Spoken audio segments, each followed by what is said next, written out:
I'm like, you know what I didn't notice this morning or yesterday? Well, the WNBA's tweeting out about Caitlin Clark. The Indiana Fever's tweeting out. Where the hell is Nike? Where are you, Nike? Now, Caitlin Clark is signed to a Nike deal. They're not afraid to drop to their knees and slurp Asia Wilson. Where is Nike? Nike pulled the ultimate disappearing act. They signed Caitlin Clark and then vanished faster than your ex when bills hit. No tweets, no hype, not even a hey girl nod after her epic Iowa City comeback. Meanwhile, Angel Reese scores a shoe deal, a crown, and maybe even her own parade float. Is Nike scared of supporting Caitlin, or just terrified of WNBA anti-wrath? Either way, the silence is deafening and way more cringe than any commercial. Let's break this chaos down. Nike struck absolute gold when they signed Caitlin Clark to an 8-year, $28 million endorsement deal. So why in the world are they ignoring her? Caitlin Clark rolled back into Iowa City like a hometown queen returning to Camelot. The state probably needed a public holiday just to celebrate. The Fever finally remembered how to win a real basketball game, not some WNBA simulation mode. Meanwhile, Clark's fans lost it, screaming, crying, fainting.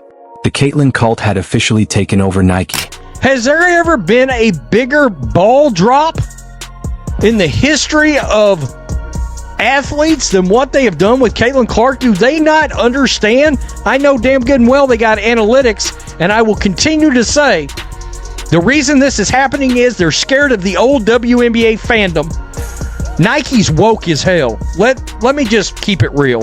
They are. And that's an issue here. Nike was deep in a boardroom, pretending they hadn't just signed Caitlin Clark to a multi-million-dollar deal. Probably too busy cooking up their next empowerment campaign, starring literally anyone else. Someone who checks all the boxes of marketable wokeness. Caitlin? Too normal. Too Midwestern. Too talented. Not nearly enough drama. He still has it up. He's after retweeting. And by the way, this is because Nike, every other brand was talking about Caitlin going back to Iowa, but Nike ignored it. Nike have ignored nearly everything Caitlin Clark has done over the last couple of years, and Connor McCaffrey retweets at Nike, y'all don't got internet or what? Their stock is continuing to tank, obviously. No tweet, no Instagram post, not even a mildly forced 15-second ad.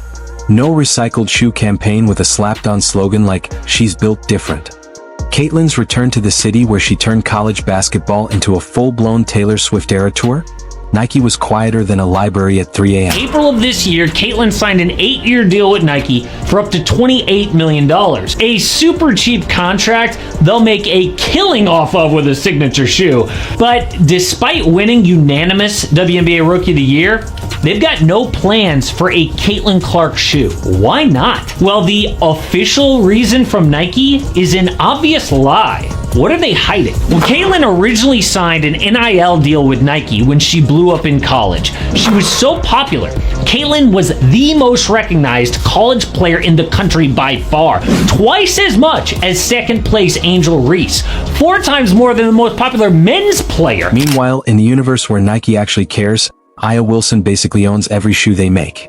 There's a full WNBA shrine at headquarters, statues with voice boxes chanting AA is everything on loop, red carpets, fireworks, tributes, you name it.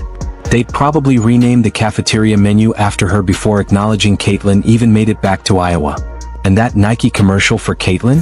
If you blinked, you missed it. It was so underwhelming it felt like a high school AV club project shot on a cracked iPhone 7 during lunch break. The energy was, we have to do this, not, let's celebrate greatness. Probably filmed by a reluctant intern who had to Google Caitlin Clark first. Compare that to Angel Reese. Custom shoes, her own release moment, packaging fit for a shrine. You'd think they discovered Beyoncé playing basketball. Full glam, full production, full respect.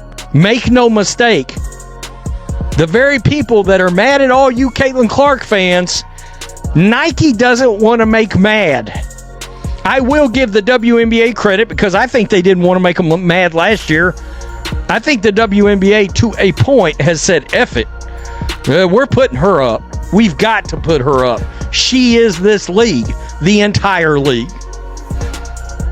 A lot of people noticed exactly what I did.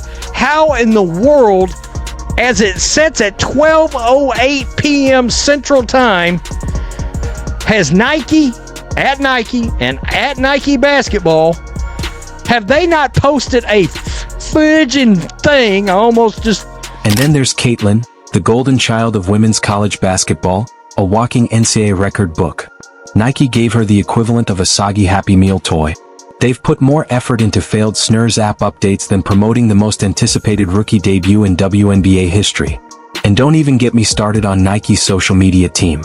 When Aya Wilson sneezes, they throw a parade.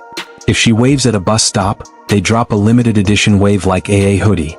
Meanwhile, Caitlin laces up in front of a sold-out Iowa crowd, treating her like the second coming of Jordan. And Nike acts like she's just a backup dancer at an AAOU scrimmage. No tweet. No reel. No she's home moment. Just static. Caitlin fans are cracking their knuckles across the globe. They've watched Nike ride every hot talent to hype town, squeeze every last drop of clout, and then come up dry when it's time to actually support the player who turned women's basketball into primetime must-watch.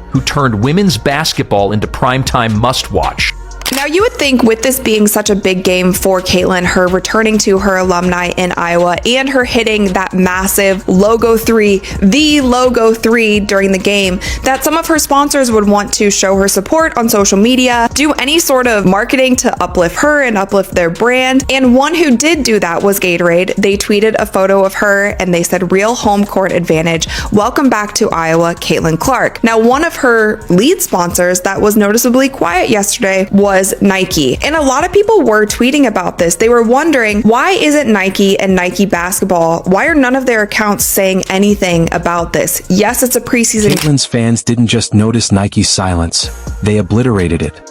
Full-on internet warfare. They dragged Nike through the mud, roasted them on a spit, deep-fried the carcass, and served it with a side of ranch and public shaming. And honestly, the rage is justified.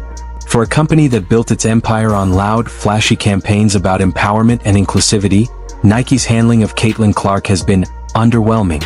Let's call it what it is: cowardly corporate silence. Caitlin doesn't come with drama.